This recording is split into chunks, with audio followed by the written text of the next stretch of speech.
What? It's been like forever, right? Merry Christmas, everybody. Welcome back to my channel. If you're new here, welcome. If you've been here before, welcome back. Anyway, without further ado, because the video is kind of long. So for Christmas, I'm bringing you a ton of DIY, like tons of DIY, because I officially decorated my church for Christmas. Yes, it was such an honor. I'm really blessed to do it. So it's going to be a two-part video. Don't worry, I'll put the part 2 before next year, Lord willing. But it's going to be a two-part video, and basically because the video is kind of lengthy because of all the DIYs, I went in depth on how I did every single piece, because the decoration was mostly DIYs that I did. So I went in depth on how I did every single piece. So that's why the video is kind of long. Why am I pointing here? Anyway, there's a point where I'm pointing here because I'm about to list something for you. Anyway, so here are the things that I did for my church. I'm going to slash it in half, and put up part 1 and the down one part 2. And yeah, I know Christmas is already here. Merry Christmas, y'all. Today is Christmas Day. What? I know Christmas is already here, so these DIYs, you can apply them for next year, or just save this video as a reference on how you can decor your home or maybe your business for Christmas. And even if it's not just Christmas, you can also apply the decors to another part of your life, maybe just for spring or another season, or maybe you're doing a different celebration. You can use the DIYs for that too. And I'm talking too much. The video is already long enough without me talking too much. Anyway, without further ado, here is the video. Alright, so now I'm just going to show you all the items that I got for all the DIYs I'll be doing. Most of the items I got them from the Dollar Tree for $1. Can you imagine? That is super cool. And then any other item I probably got from Walmart, or maybe a thrift store or so. Most things I already had, like the acrylic paint, I already had it, so that one doesn't really apply. But that one, I got it from Walmart initially. And yeah, just so many items I got. It was really cool shopping, going shopping like a little girl, shopping for treats. But oh well. Anyway, so other items that I got, I ordered them online, were pressed for time and then COVID-19. And also, our car had our car was in an accident, so I wasn't really mobile, so I had to order most of the stuff online. So you have the burlap right here, you have the snowflakes, different sizes, you got the greenery for the garland, the lights, and other things I got online. So yeah, I'm just excited for the decor. Yeah, my I don't know what else to say, man, but here are just the things I got. And open it up, unboxing 101. Yeah, so bougie out here, and my hands are ashy, y'all. My hands are always ashy. Anyway, so here are the things I got.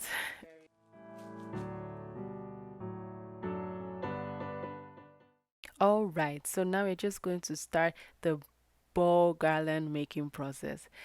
So this is what took time, and this is why the video is kind of lengthy, is because every major item that I used to decor my church, I had to make them from scratch. I mean, obviously, I didn't make the balls from scratch, you know what I mean? I had to DIY them from scratch. So I had to paint them according to the theme of my church. My church's theme is kind of a woodsy, neutral, warm color theme. And woodsy in the sense that we just have a lot of wood items, not necessarily like woodsy, like in the forest woodsy. So I wanted to go with that to give it to give us more of a woodsy, I guess I'll say woodsy, more of a woodsy, greenery filled, neutral, calm, minimalistic Christmas decoration versus the normal, shiny and overly bright Christmas decoration, because I figure we'll probably tire of that real quick, and it will not really go with our church theme. And thankfully, people really loved it as it came out. My pastor really was impressed, so that's a plus. Here are the spray paints I use. Here are the different colors I use. These ones, I got them for the church, and they didn't necessarily have flats in a lot of them, so that was sad. But a satin kind of works okay too.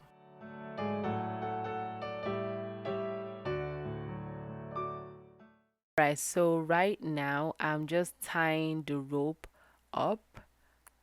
Yeah, pretty much. I'm just tying the rope up, where I'm gonna dry the balls in our basement because spray paint smell fumes are very toxic. The smell lingers for a while. You can put baking soda out to help you with the smell control, but it lingers for a while. So I just had to put the rope up and I have to spray paint it in the basement and dry it in the basement. So I came up with a system on how to hang the balls without them touching each other or frustrating my life. And that's just by tying a rope on their heads and hanging each one to the main rope that I tied up in the basement. Cover your appliances, yo, and have a small workstation. You don't want to get spray paint all over your dryer and your washer all over the floor.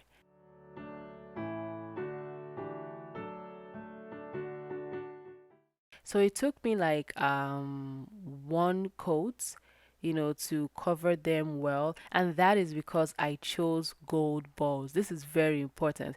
If you use like very pigmented color balls, it will frustrate your life. Like for my personal house, I use my house is personal, duh.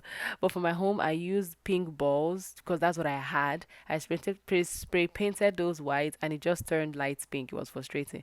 But you can see the gold ball really, the gold in the balls really absorbed the paint well, and it was a good foundation for the colors to pop. So I'll say if you're doing this, make sure to use the color I use, the gold balls. You might maybe silver might work, but I haven't tried that. I just tried gold. Now, here's where I gave myself a lot of work. So, I initially removed the heads from the balls because I don't know why, man. But eventually, I had to spray paint the heads separately. But honestly, you can leave the heads on and just spray paint it with the balls all together. I think I was trying to change the color of the heads. That's why I removed them. But in the end, I'm like, nah, I'll just leave them the same. So, yep, just save your time and energy by leaving the heads on the balls and spray painting all of them together. Alright, so in order for this ball garland to happen, we need a workstation. So we moved, yay, praise God. So we are unpacking and I need like a workstation. This is not necessarily like a workstation station. It's more of my sewing table. It's the table I'm going to use to sew, but hey, might as well use it for other things, right? So it's mostly my sewing slash craft table anyway. So I'm just putting the legs on, pretty simple. My husband showed me how to do it and I did it. Thank you, husband. You are the best. Yeah, yeah, we got the legs on.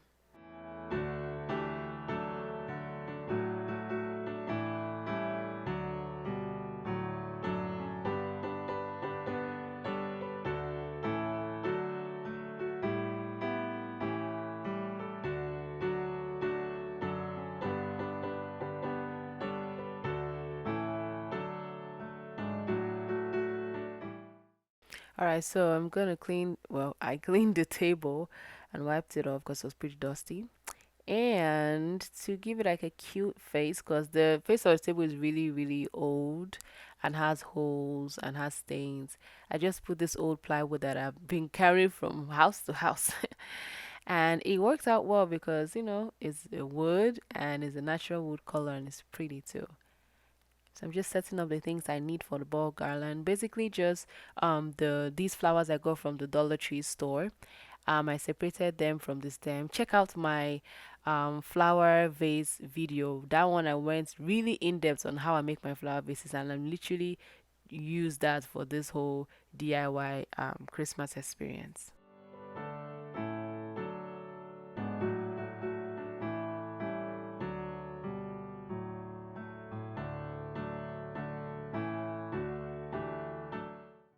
So the rope is just I'm just cutting it more than the length I will need because I'm going to be tying the balls to the rope, so it will shorten the length eventually, and also it's better to have more than to have less. Less from experience. So basically I'm just tying the balls through the rope. This took a while, and most of all these DIYs took a while. It just seems quicker because of the video. I had to shorten it a lot, but anyway, I tied it to tie the balls to the twine, just put it through the heads, tie the pine cones to the twine also. And it was really it work out because this twine is natural. So I mean, rope or twine, whatever, is natural. So the fibers were separating a lot. So that's something to watch out for if you're using this kind of twine to do this kind of garland.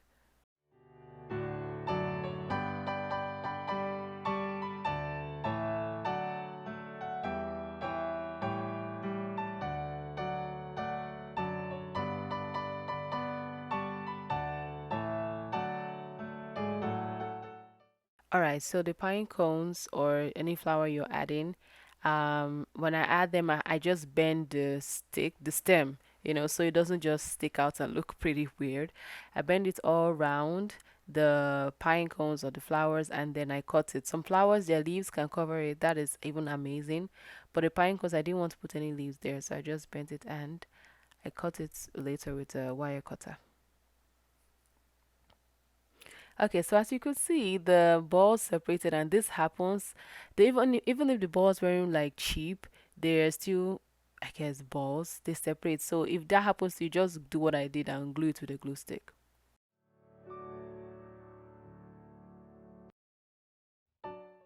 All right, it's time for the bows. I tried to make this video of the bows in real time so you can actually see how I made my bows in case you don't know how to make a bow, but it made the video longer than it is. So I'll just basically explain. So basically I I do like a mock bow with the burlap or with the ribbon before I cut it, so I know how much bow I need, how much material I need to make a very good defined bow that I want.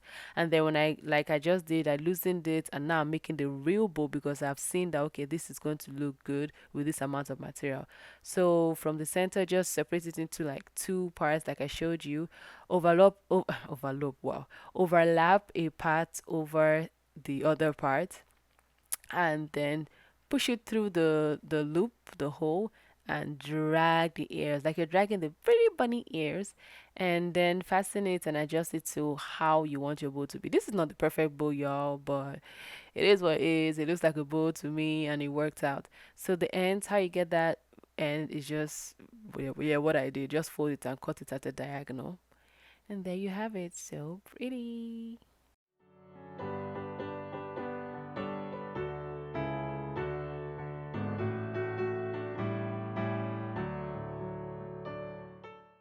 All right, so let's talk about this John right here.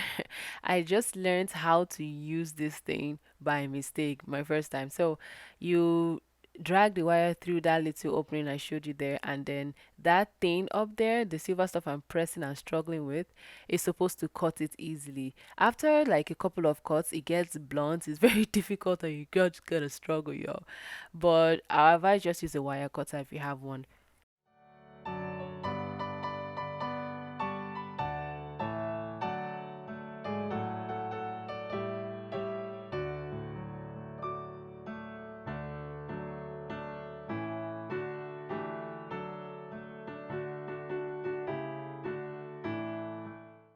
Also, y'all, my hands aren't ashy. Like, they're not that ashy. It's paint. I was painting something, so it's white paint, y'all. Don't come for me.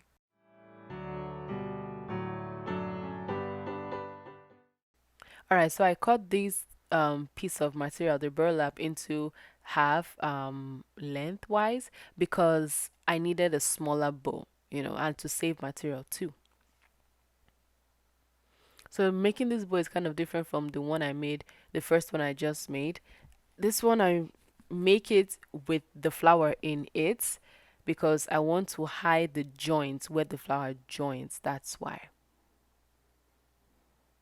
But basically, like doing a bow is just the same way I did the bow earlier. Just the way I'm starting it is different from the other one.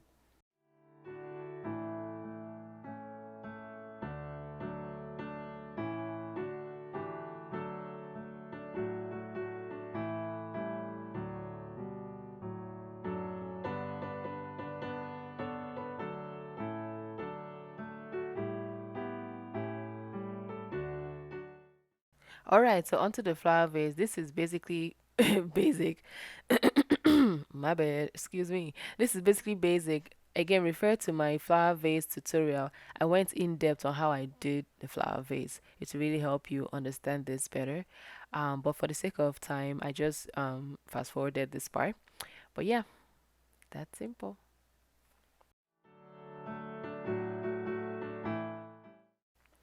Okay, this was my best one, flower crate. So I made this memoirs of a housewife sign, and I'm basically using the measurements for the flower crate, and I kind of measure. I put it in front of the pulpit of our church, and I already measured that width, and it correlated with my memoirs of a housewife sign, so that worked out well.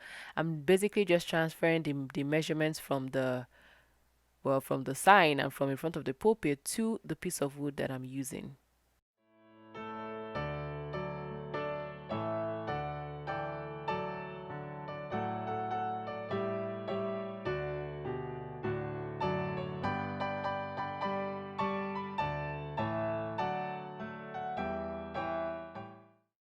Listen, y'all, sewing this thing was so difficult, and I caved and I went to my husband for help because I was out of time and sewing it with my hand.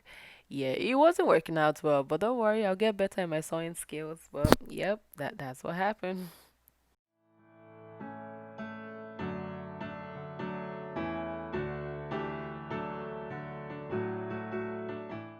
All right, so now I'm just transferring the final measurements and testing it out to see if what I measured makes sense.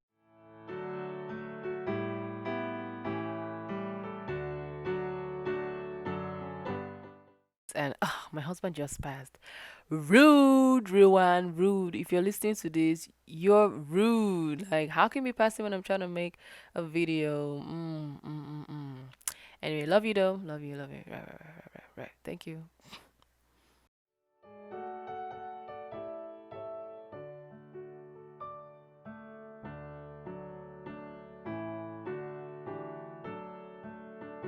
With all these things, you have to account for everything.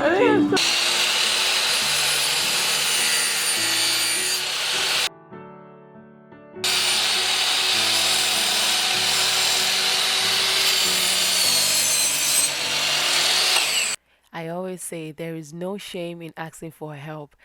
Look, the time was getting short, last minute was approaching, it was getting like a lot of work. So I asked my husband to help me finish up, put the finishing touches on the crate, and he made me see that most of my measurements were really not it. They were off by a quarter inch.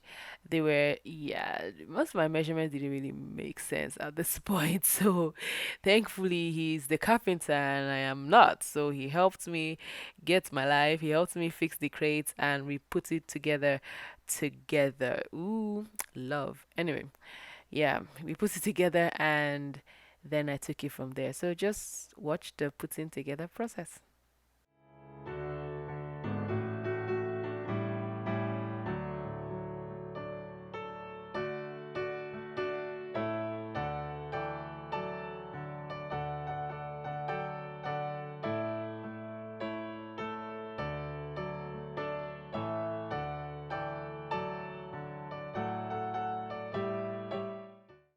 Yay! And he's done with it, y'all. So now he's just passing it on to me for me to make the flower in the flower vase. Basically, just make the flower vase or flower, sorry, for me to make the flower crate a reality.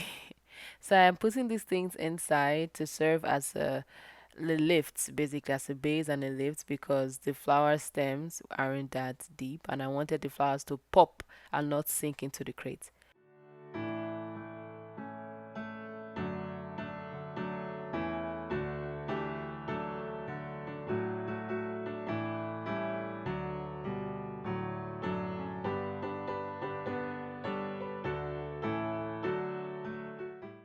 So all this brown paper that I'm using, I got them from stuff that I shipped, So when you get stuff online, it's like they put it as tissue or to take up space in the shipping box, and I just keep them because I like how they look and they always come in handy. So these flower blocks, I got them from the Dollar Tree. So if you're getting flower blocks from Dollar Tree, just know that they are dollars. So they really hold well. They flake everywhere. They tear easily. So just FYI.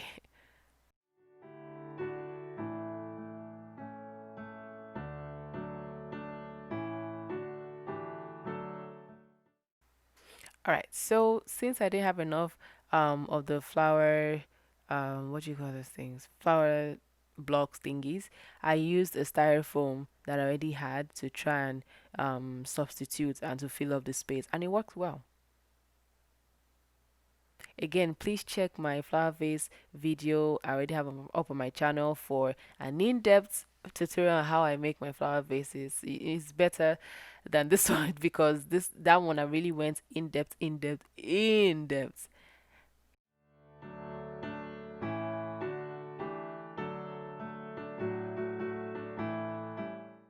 So what I'm doing with the Spanish moss is I'm using it to fill up the spaces so that when you look at the flower vase from above, you don't see the styrofoam, you just see Spanish moss, and it gives it that realistic look. And that's why I'm filling it in front of the crate right now to give it that kind of realistic look. Like, okay, this looks like it's inside a soil, it's inside soil, inside dirt and all of that.